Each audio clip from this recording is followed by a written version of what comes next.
Senate fails to advance war powers resolution to halt U.S. action against Iran. Add AP News as your preferred source to see more of our stories on Google. Add AP News on Google. Add AP News as your preferred source to see more of our stories on Google. Share Washington app.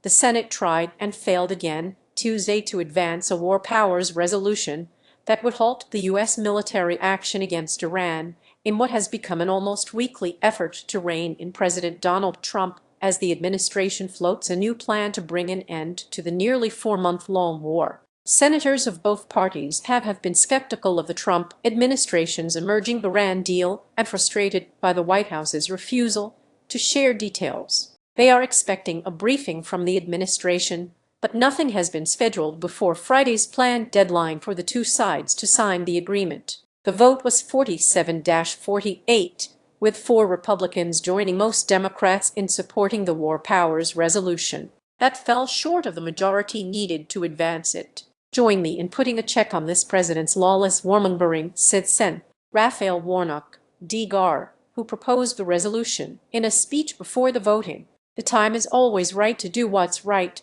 he said. The measure was the 9th time the senators have tried to advance a resolution to end the war that U.S. and Israel launched against Iran over the nation's nuclear program. Trump launched the war on his own, without congressional approval, but as it drags on, lawmakers have grown concerned over the costs, strategy, and end game. Congress begins to exert influence over the war. The House for the first time approved its own war powers resolution to halt U.S. military action against Iran this month, when a small number of Republicans crossed over to join with the Democrats to pass the measure. Meanwhile, the Senate has settled into a familiar pattern, 1 vote short of the tally that would be needed to pass the measure if all senators are present and voting. Republicans Lisa Murkowski of Alaska, Susan Collins of Maine, Rand Paul of Kentucky, and Bill Cassidy of Louisiana voted in favor of the war powers resolution.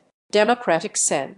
John Fetterman of Pennsylvania voted against. Reed Moore Cassidy broke ranks with his party last month, voting for the first time to end the military action against Iran after having lost his own primary re-election bid in Louisiana. Trump had endorsed his challenger, one Republican to watch, retiring Sen. Tom Tillis of North Carolina, said he supports Trump's actions in Iran, even as he is closely watching the details of the administration's Iran deal. I just don't think that it's productive for me to cast a protest vote on something that I fundamentally support, Tillis said. I support the engagement in Iran, but I have a discerning eye over what the agreement will say. More votes ahead on Iran. More Democratic Sen. Tim Kaine of Virginia has been leading the party's efforts to halt the war in Iran unless Congress has authorized it. He vowed to keep pushing the measures forward on an almost weekly basis. Kaine has argued that as negotiations are underway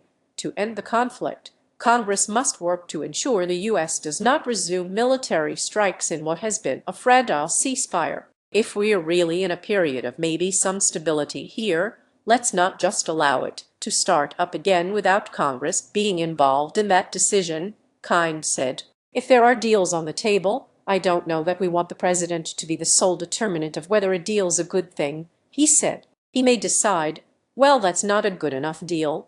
Let's go back to war. Well, hold on a second. We might want to weigh in on that. Senators are also beginning to discuss what Congress will do, if anything, to provide oversight of Trump's emerging Iran deal. Some senators have said the Senate must vote on any agreement the Trump administration strikes